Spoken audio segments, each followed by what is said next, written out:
Eu quero cumprimentar a todos com a paz do Senhor Jesus, a todos que estão aqui, a todos que estão aí em casa assistindo. Louvar a Deus pela vida do pastor Júnior Seabra.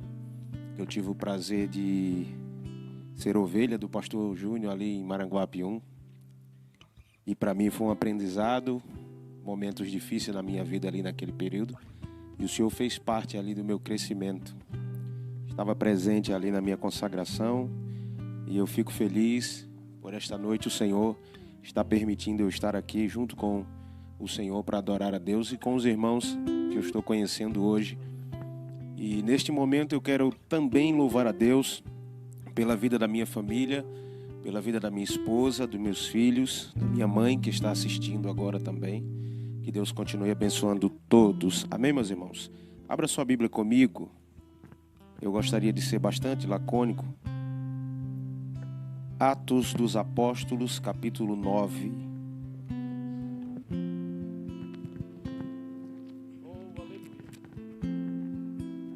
Atos dos Apóstolos, capítulo 9, versículo de número 10.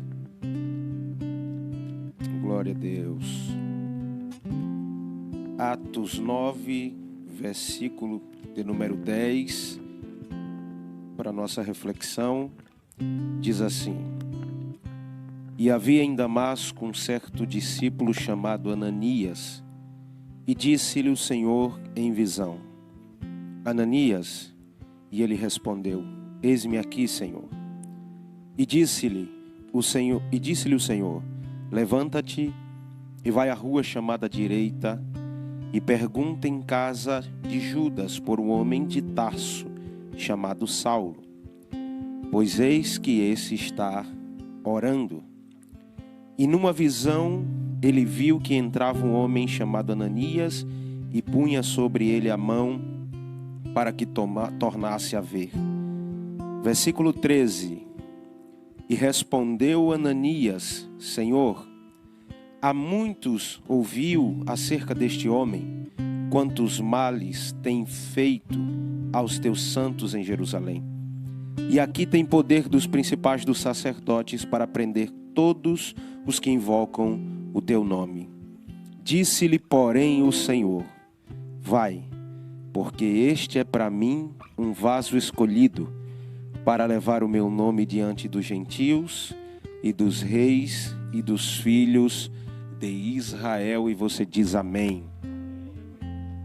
Queridos, a você que está me assistindo e aos nossos irmãos que estão aqui presentes, aqueles que conhecem as Escrituras, aqueles que meditam nas Escrituras, já ouviu falar, já leu e já acompanhou, ou já cantou, ou já ouviu ministrações sobre a vida de Saulo e da sua salvação, o seu encontro com Cristo.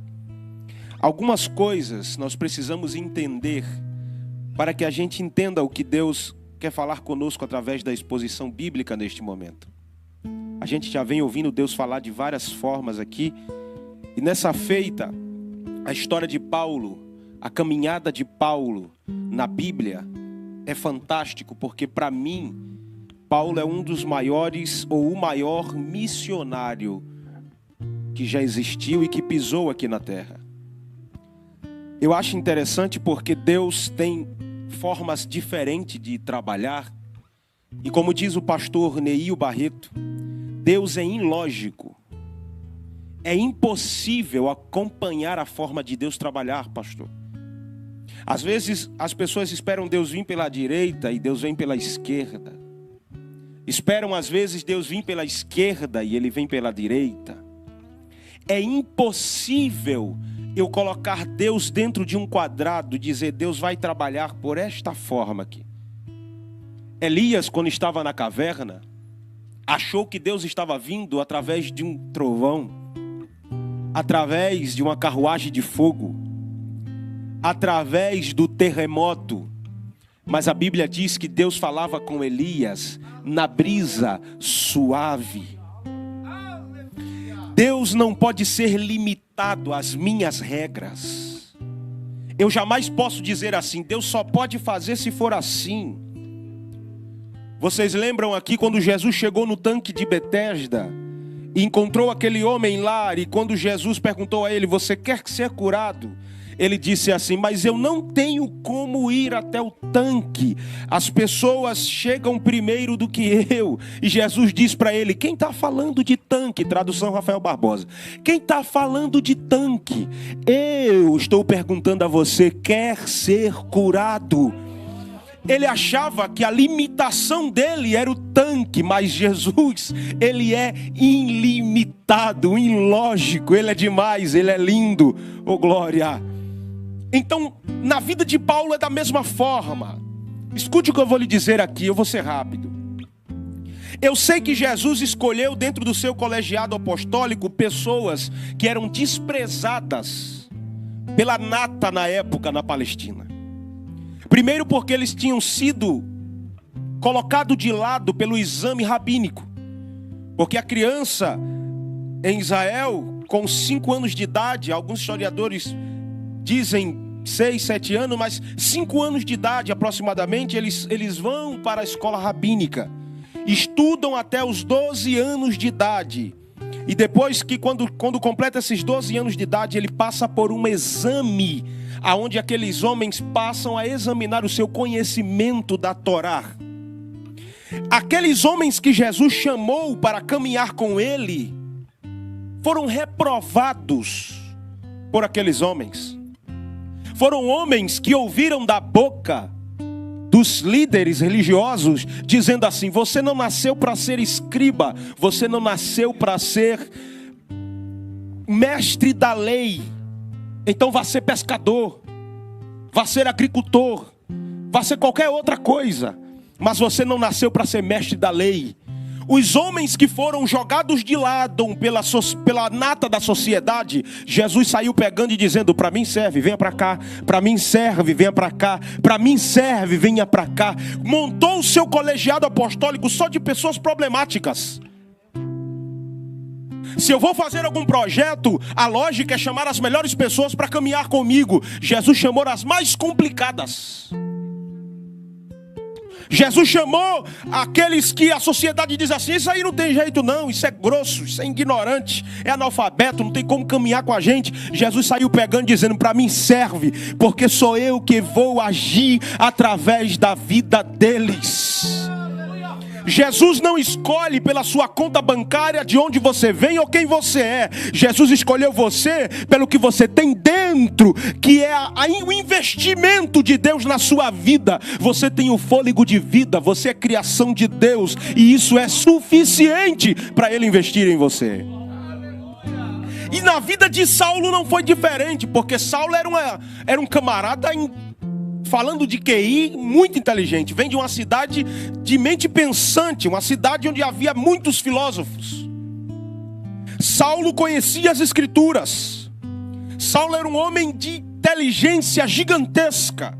E aí tem gente que acha que Deus não chama pessoas que são inteligentes, que Deus não chama bacharéis, que Deus não chama pessoas que estudam.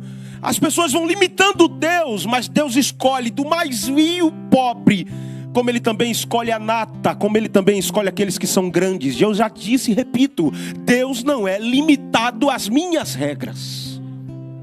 Deus chamou Pedro, que era pescador, mas chamou Paulo, que era um grande teólogo da época. E Deus chamou ele para pregar para quem, pastor? Deus chamou ele para pregar para os gentios. Quando Paulo encontra-se com Agripa, aquilo foi um debate filosófico. E Paulo defendeu a ponto do Agripa dizer assim: quase que eu acabo me convertendo ao que você está pregando. Então Deus sabe trabalhar e Ele tem estratégias. Só que Saulo, quando ele percebe que a pregação do evangelho, que aquilo que Jesus tinha feito não tinha acabado mesmo ele morrendo, eles pensaram: a gente mata esse Nazareno e ele para de existir. A gente mata ele e acaba esse negócio de Jesus curar, ressuscitar. Só que se enganaram. A igreja, o combustível da igreja não é humana. É por isso que governos, presidente, governador, qualquer qualquer governo que existir ou homem, é impossível parar a igreja. Tem gente que pensou assim: pandemia chegou, acabou o culto, acabou os crentes, se enganou. Tem igreja que dobrou de membros, sabe por quê? Porque a igreja não é levada pelos homens. Há uma mão toda poderosa que está sobre a igreja e está para nascer um macho que vai fazer a igreja parar de caminhar. É impossível. Jesus disse: minha igreja. Só ele pode usar esse pronome possessivo, minha. Ô glória, não tem gente que vive com cão no couro. Eu estou com Jesus no couro aqui, pastor. Minha igreja, ele disse minha. Aleluia. E Saulo, como diz aqui a gente nordestina, eu prego de uma forma meia louca, vocês vão se acostumando. Saulo pensou assim, viajou na maionese. Saulo disse assim: vou acabar com essa obra. Vou acabar. Saulo pega cartas, se reúne, tem autoridades para ir a Damasco acabar com a obra. E aí Paulo monta a caravana, meu irmão. E quando Paulo vai até Damasco, os irmãos conhecem a história. A Bíblia diz que no meio do caminho alguém foi ao seu encontro. Uma luz muito forte. E Saulo estremece quando vê aquela luz. E detalhe, escute o que eu vou lhe dizer, que eu vou ser rápido. Detalhe: Deus é especialista em amansar homem brabo, sim ou não? Tem gente que bate na mesa e diz assim: aqui mando eu. Não é assim? Tem gente que se acha tanta coisa e diz: aqui isso é do meu jeito. Aí um mosquito desse tamanho tem que... E principalmente a gente que é homem não pode ter uma febre, que a gente... mulher aguenta mais, né? Mas a gente não pode. Eu fico para morrer, eu me cubo logo e digo: tô morrendo. Escute o que eu vou lhe dizer. Tenta ser tanta coisa. E Paulo ia numa autoridade, numa veemência: vou acabar com a obra em Damasco. Aí a Bíblia diz que agora está Paulo humilhado, dizendo assim: quem é, Senhor?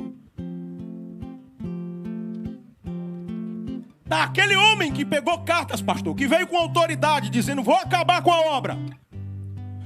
No meio do caminho está Saulo perguntando: quem é, Senhor? E aí aquela voz diz assim para Saulo: eu sou Jesus, a quem você persegue. Deixa eu ser rápido. Paulo passa por essa situação e vai. Olha aqui, se tu não der glória a Deus no que eu vou dizer, tá mal.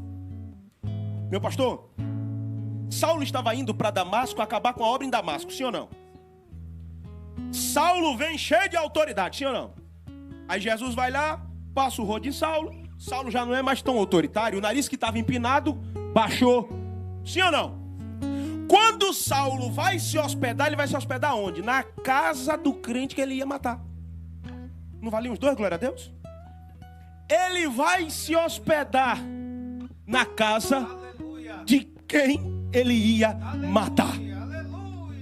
Oh, glória. Ele agora está na casa de quem ele ia matar. E a pessoa que ele ia matar está dizendo: quer comer, Paulo? Quer beber água, Paulo? E aí Deus entra e fala com Ananias e diz: Ananias, vai à rua chamada direita e procura por um homem chamado Saulo. Ananias era crente, meus irmãos. E mesmo sendo crente, sabe o que foi que Ananias disse para Deus? Eu vou dizer o currículo dele aqui. Ele é matador de crente. Ele pegou cartas para acabar com essa obra. O cara era crente e estava dizendo para Deus: olha o currículo dele. Sabe qual foi a resposta de Deus para Ananias? Para você ele é isso, porque para mim ele é vaso escolhido, Ananias. Para você ele é tudo isso que você está falando, Ananias. Mas para mim ele é vaso escolhido e vai pregar a minha palavra. Não Aleluia. Importa o que alguém pensa de você por causa do seu passado. Seu passado passou. O Deus que você serve é um Deus que trabalha de agora para frente. Quem trabalha com o passado é o diabo, ou o Coscoba, que é o apelido que eu botei no diabo.